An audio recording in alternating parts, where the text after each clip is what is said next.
The third time, Lisa, I think I have food poisoning. I might need to go to the hospital. I panicked, ready to book a flight home.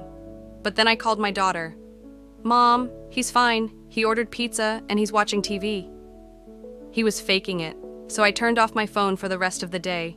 Then he got creative. He canceled my credit card. I found out at dinner when my card declined. Hannah had to pay for my meal. I checked my banking app and my accounts were frozen. Claire immediately called her husband, a lawyer. Within an hour, he had unlocked my funds. But it wasn't over. Greg called my hotel, telling them I had a family emergency and needed to leave. They almost kicked me out until Claire showed proof that I had paid for the full week. That night, I got an email from Greg. Lisa, I don't know who you are anymore. You've changed. You're acting selfish, and I don't recognize the woman I married. If you don't come home, I don't know if our marriage will survive this. For the first time in 32 years, I felt free. I realized I didn't care if my marriage survived. The aftermath. When I got home, I didn't unpack. I walked straight to Greg and said, I want a divorce. He laughed in my face.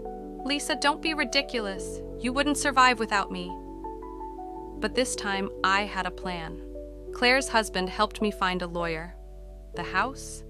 I had contributed just as much over the years. The money? I wasn't as helpless as Greg thought. It took 6 months, but I got half of everything. Now? I live in a cozy apartment by the beach. I got a part-time job in marketing just to get back into the field. My kids support me. And Greg?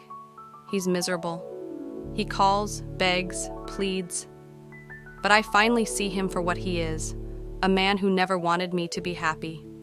So Reddit, tell me, was I wrong for leaving? Reading the comments, and oh boy, Reddit did not hold back. All right, Reddit, I see you. I was up until 3 a.m. last night scrolling through the comments, and some of y'all had me laughing, crying, and screaming into my pillow. Let's get into it. Comment number 1. Your husband literally used reproduction as a weapon to pin you down. And the fact that he got you pregnant at 52? Pregnancy is dangerous at that age. He didn't care about your health at all, just about keeping you under his thumb. I'm sick to my stomach. This right here. I read this out loud and had to sit in silence for a solid minute.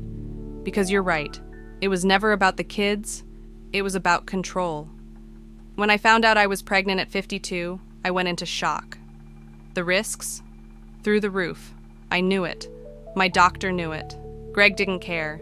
He would smile and say, Lisa, think of how special this is. A miracle baby at our age. But what about me? What about my body, my health? He didn't care about the toll it would take on me, only about keeping me stuck. I ignored the red flags for so long, but looking back, it's disgusting how he treated my body like it was his property. Comment number 2. Your friends are the absolute best. After 30 years, they still reached out to you. This is why we should always maintain a healthy community with fellow women. Women supporting women is so powerful. I sobbed reading this.